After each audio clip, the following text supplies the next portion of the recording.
అవురా ఈ రచన చమత్కృతి ఏమియో గాని ప్రకృతి సౌందర్యం అలంకరించుతూ గురు సార్వభౌముడనైనా నా మానసమును సైతం ఆకర్షిస్తున్నదే. ఏమి వీరి రూపలావణ్య చేయములు అపూర్వములే. ఈ త్రిజగన్మోహనాకృతులు ఎవరివై ఉండును? ఏమి వీరి రూపలావణ్య చేయములు అపూర్వములే. ఈ త్రిజగన్మోహనాకృతి ఎవరే ఉండును? పోయి మీరెవరు ఇచ్చట నుండట గతంబేమి? ఏమిది? నేనెంత భ్రమపడుతుంది, నిమేషత్వమే లేదు. ఇవి చాలా భంజికలు. ఏమి ఈ విచిత్ర కల్పన?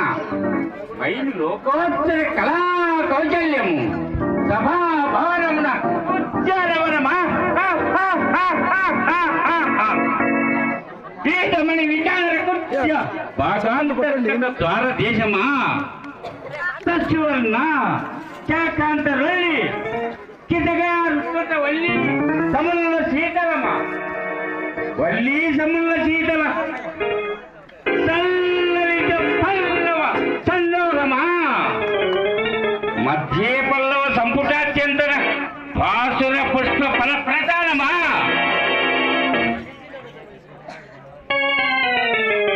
ఏమి నా వెళ్ళి అభిజాత్యమునందు దృష్టి సారింపక ఆత్మ గౌరవనందు గురి నిల్పక సార్వభౌమ బలంబునైనను తలంపక నేనెత్తి అవ్యక్త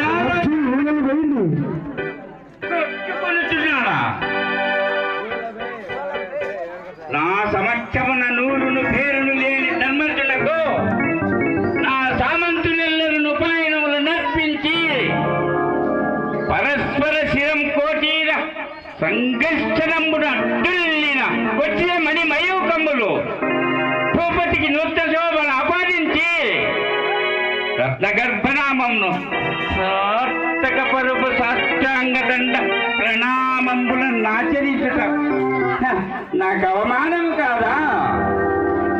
ధర్మరంబున ధర్మజుండు యుక్తాయుక్త విచార విదూరుండై సార్వభౌముని సమక్షమున జ్ఞానమైనను లేక స్వేచ్ఛగా వారి పనులను కైకొనుటయా?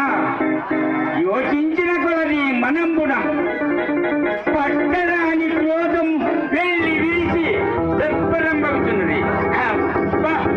పాపిచ్చి పడక పంచబడుట కానీ ఇప్పటికి పరిహాసం మాత్రమే. కాలాంతరమున ప్రళయ భైరవ వికటాట్టాకాశ విస్ఫారిత తీవ్ర వైశ్వానర జ్వాల మహాగజేంద్రంబు మార్గమున జనుచుండ కుక్కలెన్ని